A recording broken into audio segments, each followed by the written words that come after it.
आप देख रहे हैं डीपी की न्यूज और मैं हूं आपके साथ अदिति। राजस्थान में 3 सीटों पर विधानसभा उपचुनाव की घोषणा के साथ ही अब गहलोत सरकार के सामने नए संकट पैदा हो गए हैं।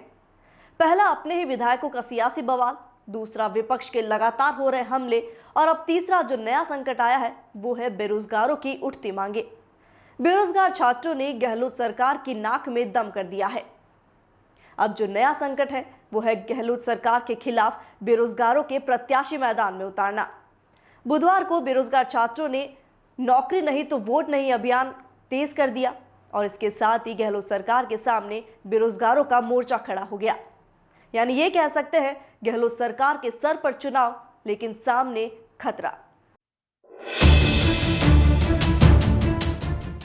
भीलवाड़ा जिले के सहाड़ा विधानसभा क्षेत्र में छात्रों ने रैली निकालकर लोगों से अपील की कि कांग्रेस को वोट नहीं दे। छात्र असल में वे हैं जो प्रतियोगी परीक्षाएं दे रहे हैं, जिनमें किसी को परीक्षा होने का, किसी को परिणाम का, किसी को नियुक्ति का तो किसी को भर्तियों का इंतजार है।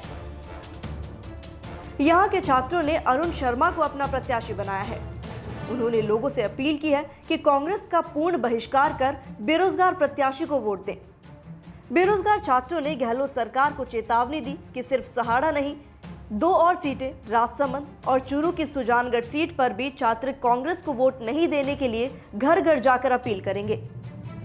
राजस्थान एकीकृत बेरोजगार संघ के प्रदेश अध्यक्ष उपेंद्र यादव ने कहा कि बेरोजगारों को नौकरी नहीं तो कांग्रेस को वोट नहीं।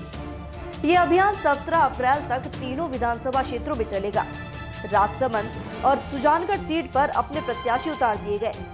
राजस्थान में 17 अप्रैल को 3 सीटों पर उपचुनाव है। बेरोजगार छात्रों की 16 सूत्रीय मांगे हैं। हालांकि इस बार के बजट में गहलोत सरकार ने बेरोजगारी भत्ता बढ़ाने और उसके साथ ही कुछ नौकरियों में भर्तियां बढ़ाने का ऐलान भी किया था और बेरोजगारों को रिझाने की पूरी कोशिश की थी। लेकिन जब तक बेरोजगारों की 16 सूत्रीय मांगे नहीं मानी जाएंगी तब तक ये बेरोजगार छात्र चुप नहीं बैठेंगे। ऐसे में अब गहलोत सरकार के सामने बेरोजगारों के मोर्चे का एक नया संकट खड़ा हो गया है।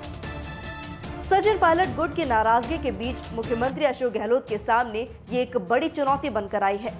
अब देखना है कि गहलोत सरकार इस चुनौती से कैसे पार पाएगी। ब्यूरो रिपोर्ट, डीपी की न्यूज।